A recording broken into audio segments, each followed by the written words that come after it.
right, so let's discuss postural positioning. What in the world is it? Whenever I discuss postural positioning with my post-rehab clients, maybe an injured athlete or a new mom, I discuss how we're not toy soldiers. We live in different planes, reaching, pulling, twisting, doing all these movements. And a lot of times, we get kind of stuck whenever we have an injury or whenever we have some fatigued muscles or whenever we've had a baby. And a lot of times, due to gravity, due to whatever injury maybe you endured, you kind of start to, instead of holding yourself how you normally do, you kind of get a little off kilter. So we use postural positioning to help re-educate the body, become a little bit more bodily aware, and then also this will help us to heal and aid the recovery of the body. So I wanted to give you an example. Say I'm standing here and I have my kiddo in one hand or one arm, and then my toddler is holding my other hand. So maybe for you, this is your kids, or maybe this is the grocery bags that are, off weight or off kilter. Maybe you have a bag of flour right here and a grocery bag down here, whatever the case might be for you.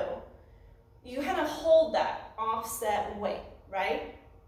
Now, if your abdominals aren't necessarily engaged or strong enough to carry that load, maybe your hips aren't, maybe your pelvic floor isn't feeling that great today, or your grip strength isn't that good, and so you're starting to slip, you kind of go to some default settings, some safety, if you want to call it, positions.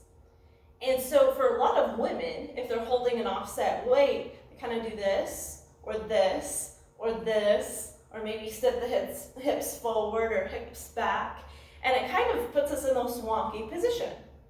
Or if you were injured, and now you don't really want to put weight on your surgical side, so it's kind of like a toe touch, or you don't move your hips as much because you don't want to place that weight fully on the object. Another thing to consider is if you're sitting down in a car and you're driving along, but it's been an hour and you're exhausted, and you start to round and jut your head forward. What's that going to do everywhere else? Especially for this example, right here.